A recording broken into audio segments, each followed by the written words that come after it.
नमस्ते दोस्तों, मैं आपका स्वागत करता हूं। आज ना हम एक बहुत ही मजेदार सफर पर निकलने वाले हैं। एक ऐसा सफर जिसमें हम बिल्कुल आसानी से खेल खेल में इंग्लिश बोलना सीखना शुरू करेंगे। तो क्या आप तैयार हैं? मुझे पूरा यकीन है आपका जवाब हाँ ही होगा। और अगर हाँ, तो आप बिल्कुल सही जगह पर आ गए हैं। बिलीव मी, ये लेसन इंग्लिश को आपके लिए इतना सिंपल और मजेदार बना देगा कि आपको पता भी नहीं चलेगा। तो चलिए देखते हैं कि आज के सफर में हम क्या क्या करने वाले हैं। सबसे पहले हम सीखेंगे कि अपना परिचय कैसे दें।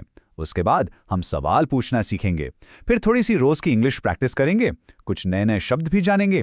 और हाँ, आखिर में आएगी आपकी बारी प्रैक्टिस करने की। रेडी? चलिए शुरू करते हैं। तो चलिए इंग्लिश सीखने का सफर शुरू करते हैं। और पता है ये सफर हम कैसे करेंगे? हम पूरे भारत की एक वर्चुअल सैर करेंगे। हम अलग अलग शहरों में जाएंगे, नए दोस्तों से मिलेंगे और उनसे बातें करते करते ही इंग्लिश सीख जाएंगे। कितना मजा आएगा ना? और इस सफर की शुरुआत में एक सबसे जरूरी बात याद रखते हैं। हम सब अलग अलग जगहों से हो सकते हैं, अलग अलग भाषाएं बोलते हैं, लेकिन एक चीज हम सब में कॉमन है कि वी आर ऑल इंडियंस। हम सब भारतीय हैं। ओके, तो हमारे सफर का पहला स्टेशन आ गया है और वो है इंट्रोड्यूस योरसेल्फ, यानी अपना परिचय देना। अब सोचिए, जब भी आप किसी से मिलते हैं सबसे पहले यही तो करते हैं ना? तो इंग्लिश में बात शुरू करने का ये सबसे पहला और सबसे इंपॉर्टेंट स्टेप है। तो चलिए मिलते हैं हमारे पहले दोस्त से। ये है रामू और ये गुजरात से है। जरा ध्यान से सुनिए रामू अपने बारे में क्या बता रहा है। वो कहता है, I am Ramu, I come from Gujarat, I speak Gujarati, I am 7 years old।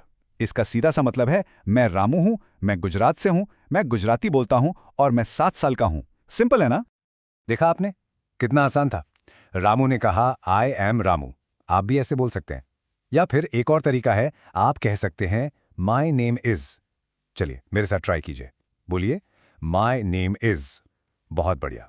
अब इस खाली जगह में अपना नाम जोड़कर बोलिए। वाह, फंटास्टिक। ओके, गुजरात से अब हमारी गाड़ी चलती है सीधे राजस्थान और यहां हम मिलेंगे गुलाबो से। गुलाबो कहती है, my name is Gulabo, I come from Rajasthan. तो देखिए, पहले हमने नाम बताना सीखा, माई नेम इज, और अब गुलाबो से हम सीख रहे हैं कि ये कैसे बताएं कि हम कहां से हैं। तो ये सेंटेंस बहुत इंपॉर्टेंट है। इसे ध्यान से सुनिए और मेरे पीछे पीछे दोहराइए। आई कम फ्रॉम। चलिए एक बार और, आई कम फ्रॉम। अब इस खाली जगह में आप अपने शहर, गांव या स्टेट का नाम बोलिए। बहुत खूब, इसकी प्रैक्टिस जरूर करते रहना है। आई कम फ्रॉम। जबरदस्त। तो अब आप अपना नाम बता सकते हैं और ये भी बता सकते हैं कि आप कहां से हैं। लेकिन सोचिए, बातचीत यानी कॉन्वर्सेशन वो तो 2 वे स्ट्रीट है ना। सिर्फ हम ही नहीं बोलते, सामने वाले से पूछते भी हैं। तो अब हमारा अगला स्टेप है सवाल पूछना। How to ask questions. चलिए एक छोटा सा एग्जाम्पल देखते हैं कि एक सिंपल कॉन्वर्सेशन कैसी होती है। मान लीजिए आप कहते हैं आई एम सुरेंदर। तो आपका दोस्त आपसे क्या पूछेगा? वो पूछेगा व्हाट इज योर नेम। ये सबसे कॉमन सवाल है, व्हाट इज योर नेम। इसका मतलब तो आप जानते ही हैं, आपका नाम क्या है। चलिए अब फटाफट कुछ और इंपॉर्टेंट सवालों की प्रैक्टिस करते हैं। मैं इंग्लिश में सवाल पूछूंगा और फिर उसका मतलब बताऊंगा। रेडी? पहला सवाल, हाउ ओल्ड आर यू, यानी आपकी उम्र क्या है। दूसरा, हाउ डू यू ट्रैवल, मतलब आप सफर कैसे करते हैं। Next, which dance do you like, आपको कौन सा डांस पसंद है। एक और, हैव यू ट्रैवल्ड एनीवेयर, क्या आप कहीं घूमने गए हैं। और आखिरी, do you play any musical instrument, क्या आप कोई बजा जैसे गिटार या तबला बजाते हैं। अभी बस सोचिए कि आप इनके जवाब इंग्लिश में कैसे दे सकते हैं। सुपर्ब, आप बहुत अच्छा कर रहे हैं।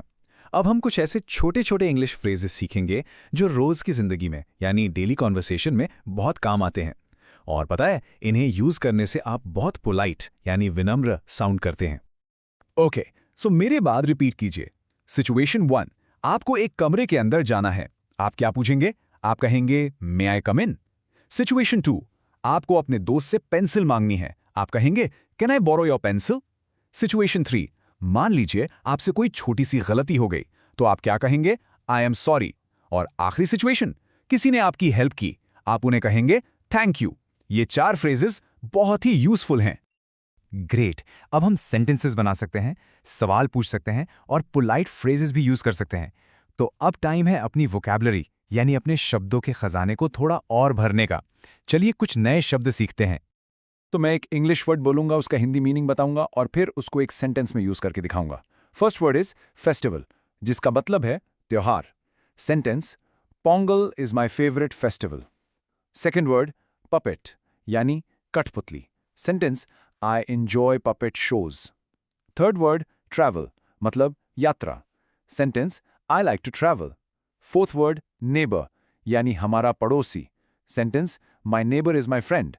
And the last one, painting मतलब चित्रकला। Sentence, I like painting. इन शब्दों को अपनी डायरी में नोट जरूर कर लीजिएगा।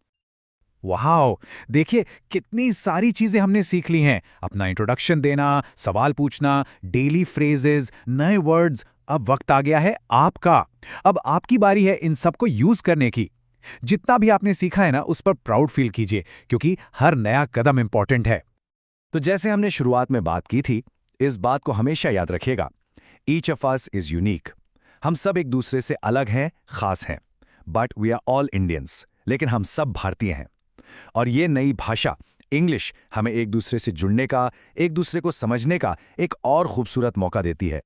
तो इस लेसन के आखिर में मैं आपसे एक सवाल पूछना चाहता हूं। सवाल है, what language do you speak? इसका मतलब है, आप कौन सी भाषा बोलते हैं?